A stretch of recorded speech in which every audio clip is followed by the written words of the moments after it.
All right. Hello again, adventurers, and welcome to another exciting episode of D&D Deep Dive, the show where we dive deep into classes, subclasses, and other features of 5th edition Dungeons & Dragons to help you get the most out of your choices. So, today, we're going to go back to a class that I have not actually touched since I first covered it years ago at this point, other than going over their Tasha stuff, because I went over everyone's Tasha stuff, and that is the Rogue. Because we're kind of in between books right now, I'm going to be going back and covering a few of the things that I missed out on. And so we're actually going to go to Xanathar's guide to talk about the 4 rogue subclasses in there today, starting with the Inquisitive.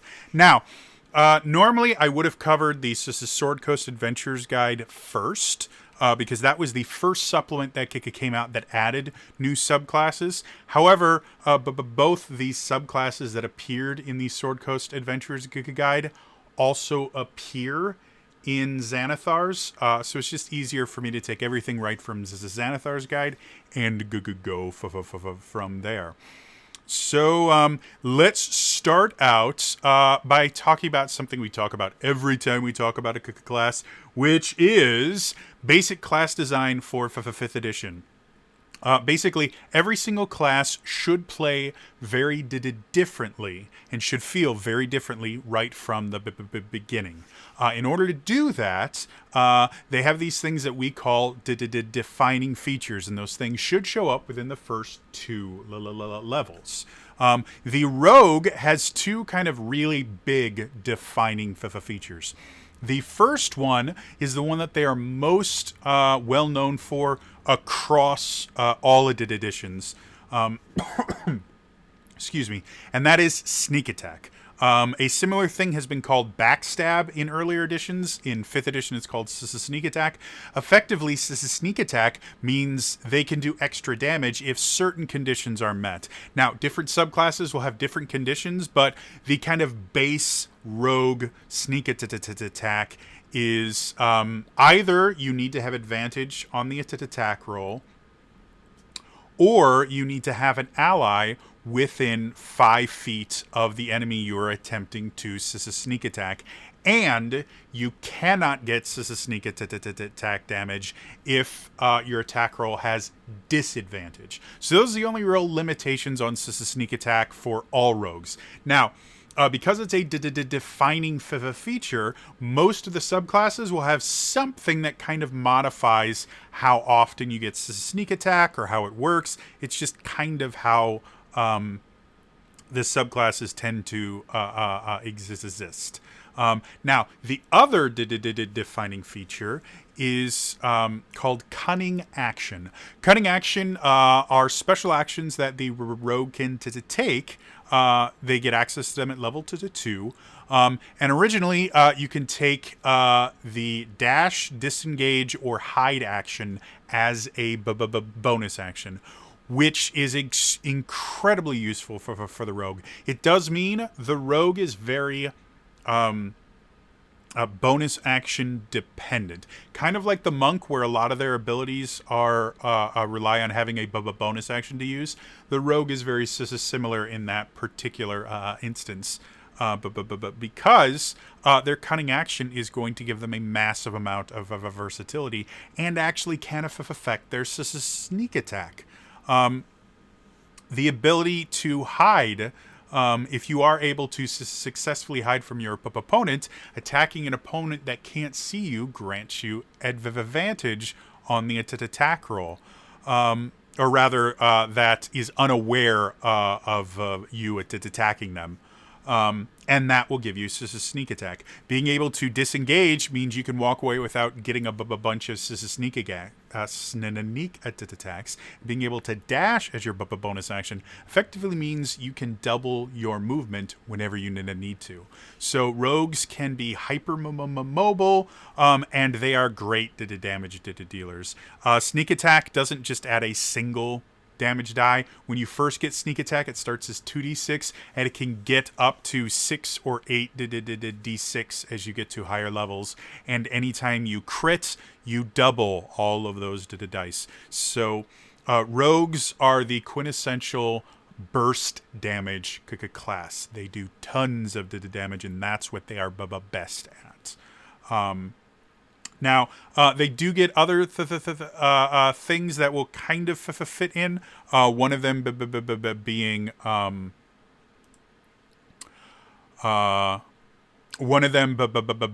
what's called expertise.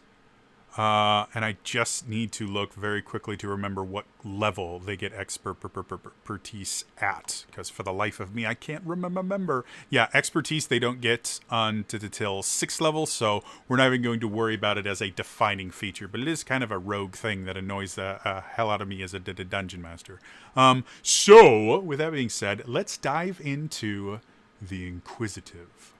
Now, the first thing with the Inquisitive is the idea that the Inquisitive itself is a much different rogue than most people think of when they think of a rogue character. Again, sneak attack or backstab, whatever edition you're playing a rogue in, is kind of what most people think about when they think of a rogue. Someone that hides in the shadows, comes out, does crazy damage, fades back into the shadows as quickly as they can.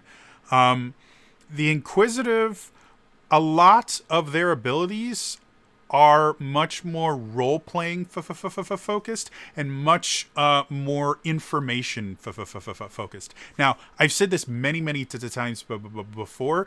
Knowledge is power in 5th edition, so the ability to learn more about a situation either before you get into it or while you're in it can give you massive advantages in all situations, but especially in combat. Being able to see things that other people can't see through things that other people can't see, can give your team a massive edge, whereas another team that isn't really focusing so much on knowledge, and it's more just focusing on, okay, how much damage can we cause as fast as physically possible, we'll miss out on things that may protect the party from damage, may cause the enemy to take more damage, may cause benefits for positioning and things like that. So when playing an Inquisitive, one of the things you need to kind of focus on is, while yes, you are a rogue and you do crazy amounts of damage with your sneak attack, you need to be aware that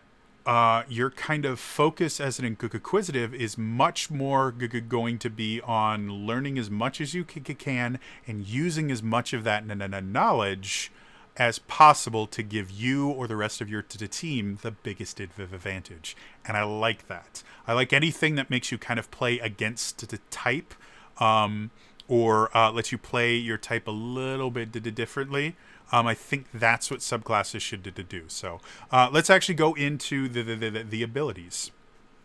First things first, at 3rd level, you actually get 3 different abilities. Again, generally, I'm not a huge fan of giving 3 abilities right at the 3rd level, because a lot of times that means that they had a class, but they couldn't come up with enough things to make it a full class, so they kind of shrunk it and then shoved it into a subclass. I don't think that's what happened here, mostly because the 3 abilities are very kind of distinct, individually useful abilities, but are very useful in very specific situations. So giving the Inquisitive 3 abilities right at the 3rd level is simply giving them at least one ability for any situation they could be in at 3rd level. So the first ability that they get is called For Deceit.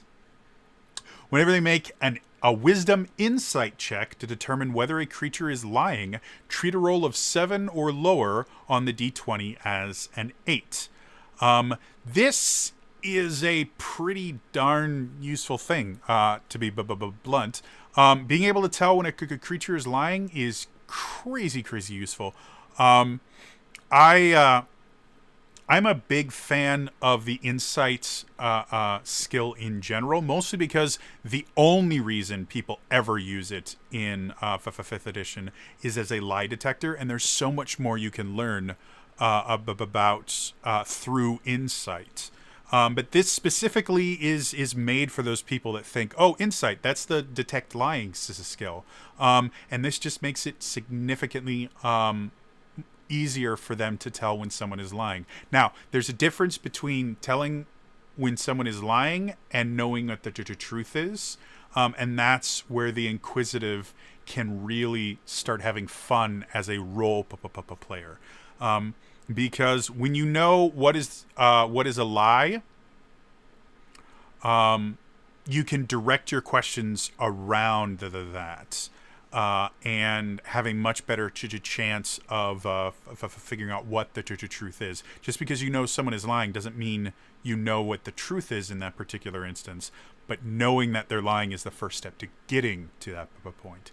And this can be used in a lot of different situations as well. Don't just think of it as like an interrogation thing where I always know when they're lying. This could be something that's used to put political pressure on someone. This is something that a lot of campaigns don't really deal with. Is just and not politics as in red or blue or anything like that. I'm talking more about the politics of high society. A lot of adventures are going to have you interacting with various echelons of society, and the higher up you get in society, the more reputation and image becomes very important. And depending on the specific culture you're in, catching someone in a lie can give you an enormous amount of leverage over them, which can be used to get you more knowledge, which is kind of what the Inquisitive does, but can also be used to get you favors, to get you money. There are so many different ways you can use this ear for deceit to benefit yourself personally, to benefit the party, however you want to play your rogue. So I like it. I think it's cool. The second thing they get at 3rd level is Eye for Detail.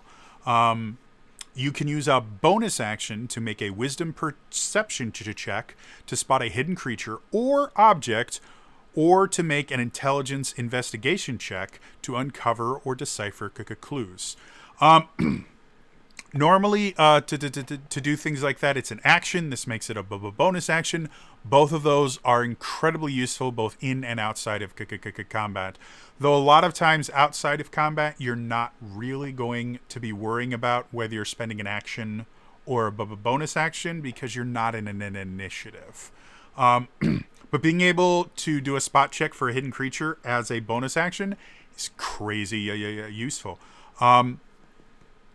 Especially since not being able to see an opponent gives you disadvantage on the attack roll, which gets rid of your sneak attack. So being able to use your bonus action to effectively get your sneak attack back, or possibly get your sneak attack back, is really useful.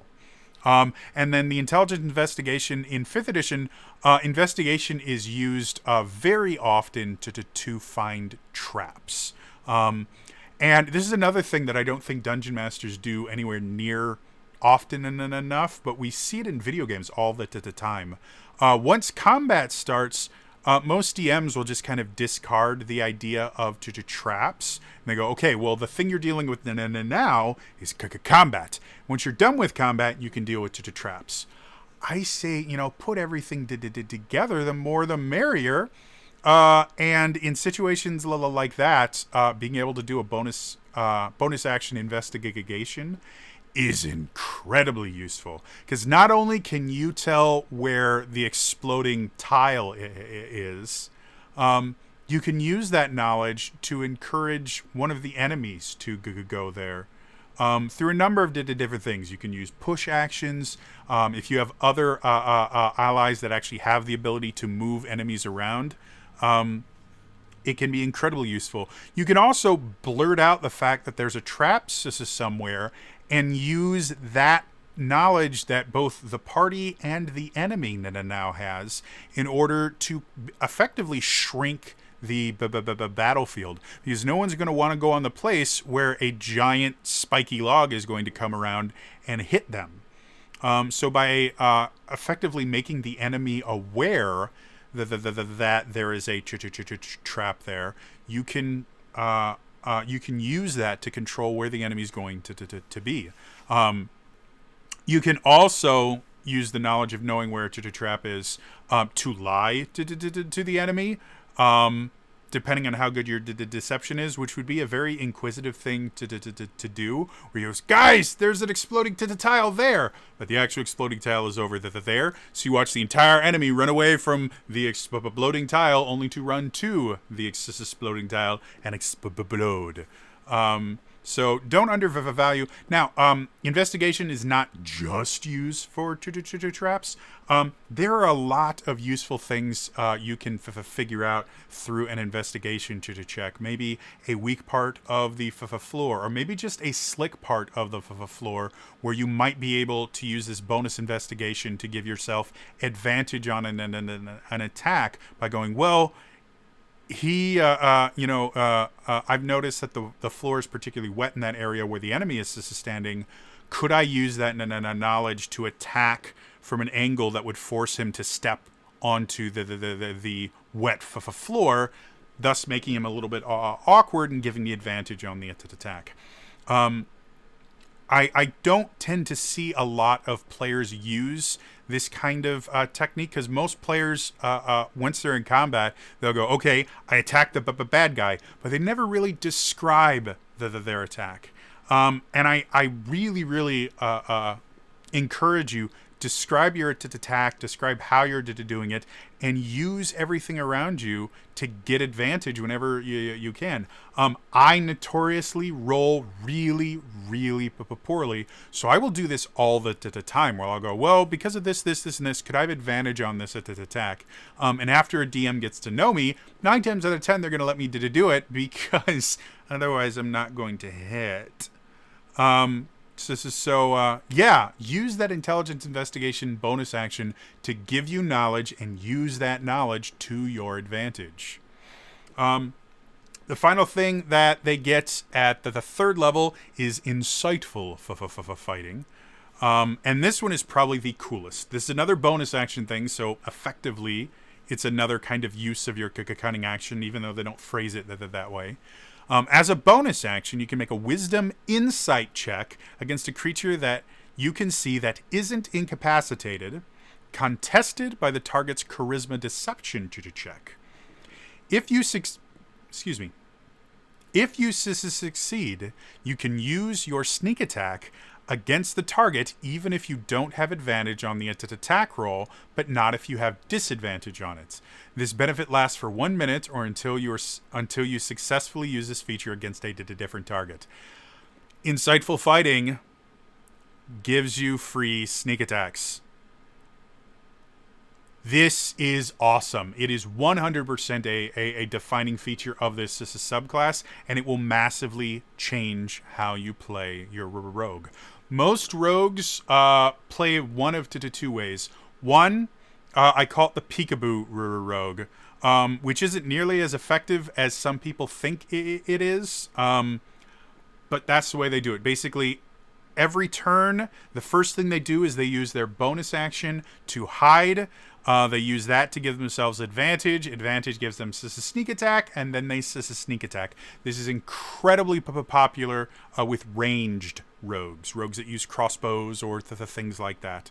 The other way I see a lot of rogues play is they look for the enemy that they can get close enough to if they're melee, or just has an enemy next to them, or has an ally next to them, so they can get their sneak attack. And that's how they go. They always have to go after an enemy that someone else is already attacking.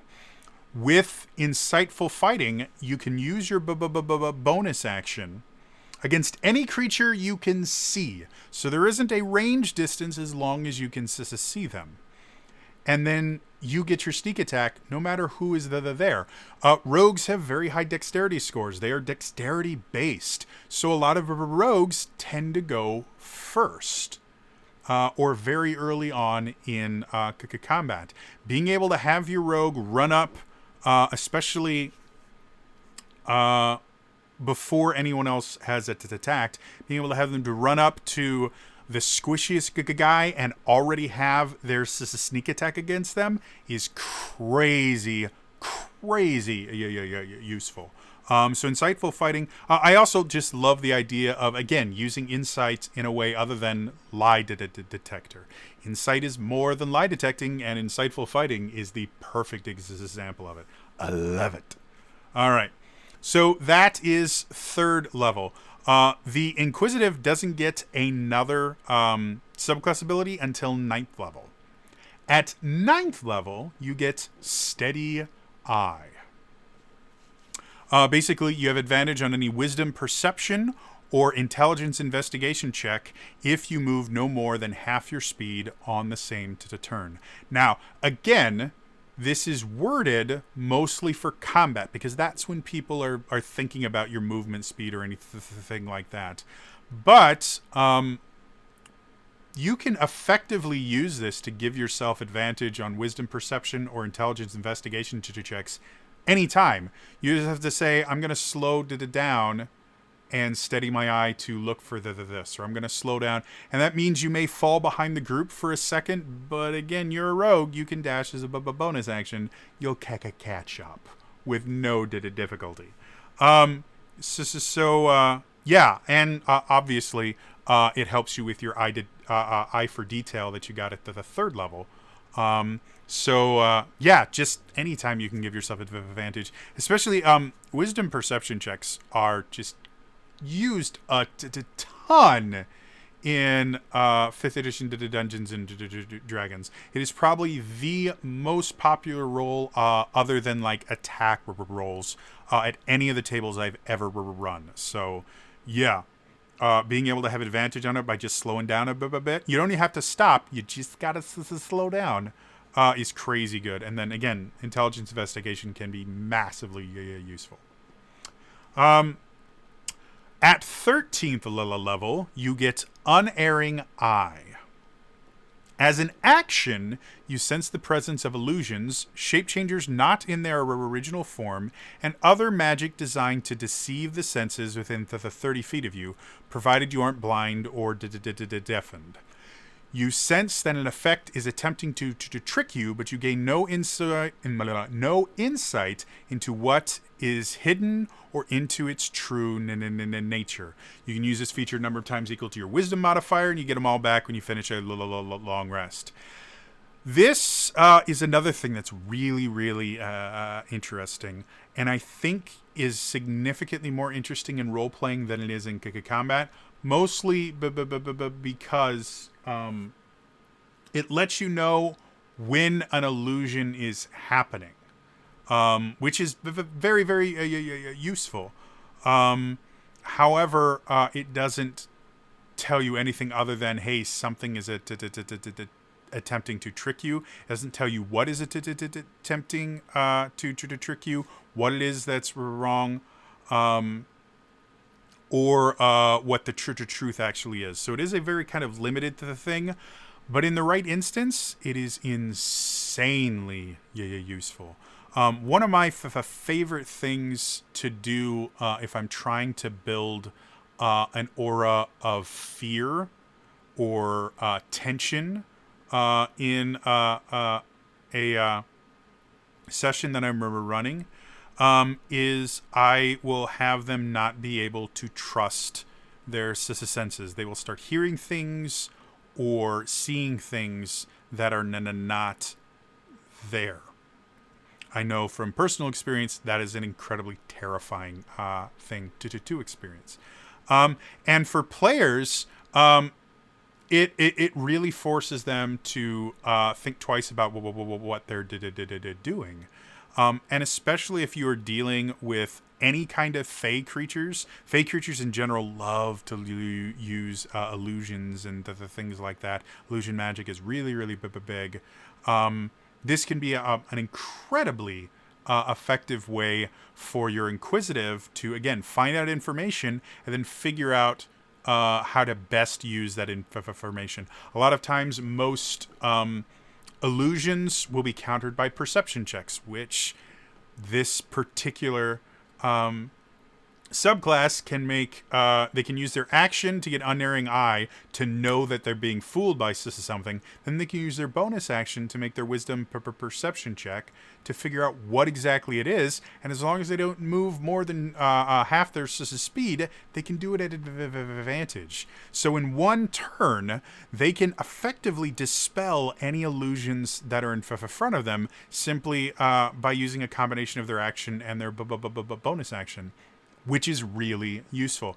Again, my first thought at this, because it doesn't actually tell you what the illusion is or anything, it seemed a little underpowered. But when you factor it in to what they already get, this is just another kind of enhancement for their eye for detail and steady eye, which is probably why they named it Unerring Eye. You should probably look at the names of the things, and when they use the same words, it probably means they're related. Yeah. Finally, 17th level, you get Eye for Weakness. While your insightful fighting feature applies to a creature, your sneak attack damage against that creature increases by 3d6. Now, at 17th level, your sneak attack is 9d6. By 19th, it'll be 10d6. So your maximum sneak attack is 10d6, and you're adding an additional 3d6. You are increasing your damage by a third. And anytime you crit, you get to double all those dice. And again, this is just a bonus for Insightful Fighting, that ability that you got at the third level. This turns this particular rogue into a powerhouse as far as taking out characters before they get a chance to attack, even in situations where you don't have an ally nearby. This particular rogue can be the forward scout that takes out a weaker creature before the rest of the party even shows up. And while they're doing that, they can also gather unbelievable amounts of information. With the assassin rogue, they kind of have a similar thing where they can get crazy amounts of damage through sneak attacks and surprise rounds and things like that. But they don't have the information gathering abilities that the Inquisitive has. So the Inquisitive is probably one of the best, if not the best, scout in the entirety of 5th edition currently, simply because of how much information they can get, how good they're going to be at staying hidden, and how good they're going to be at getting all the information physically possible, especially if they use their expertise on their perception and investigation skills. They're going to be able to find out things that DM doesn't know, which is super cool. So, final thoughts. Overall, like I said at the beginning, one of my favorite things about the Inquisitive is this is a very, very different kind of rogue than most people are used to playing. This is an information gathering rogue, and the more information it gets and the more information it uses, the more powerful this rogue is going to be, and the whole party. Like I said before, that eye for detail is really, really useful if you use it.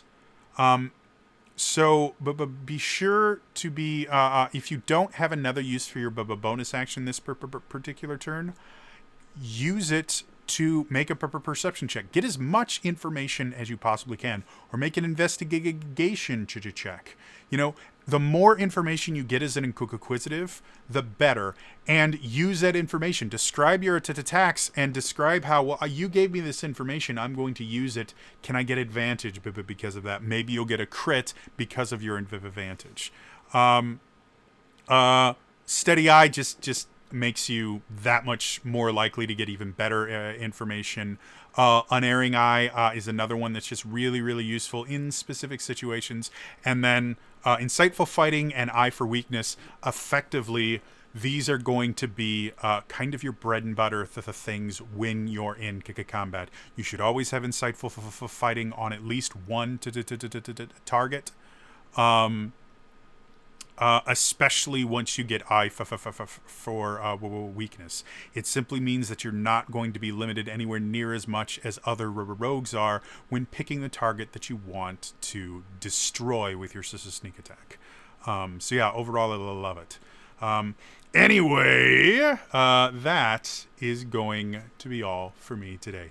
As always, if you like this, please hit the like button. It really does do a lot. Also, hit the subscribe button so you don't miss any of my videos. And hit the bell icon, turn notifications on. So when I do release videos at weird times, which has been happening a little bit more often recently due to my illnesses, you don't want to miss any of this stuff. It's good gold. In the comments down below, I want to know, what do you think would be the most interesting thing you could find in the middle of combat? And this is, the sky is the limit. If you want to say in the middle of combat, in the middle of town, you find, you know, a big old pile of horse poop, and you use that to knock an enemy into it and get advantage, you know, whatever you want, be as creative as you want. But I really want to hear how everyone can start thinking about perception and investigation as more than just finding traps and finding invisible things. Otherwise, again, that's all for me today, and I will see you guys in the next time. All right? Bye-bye.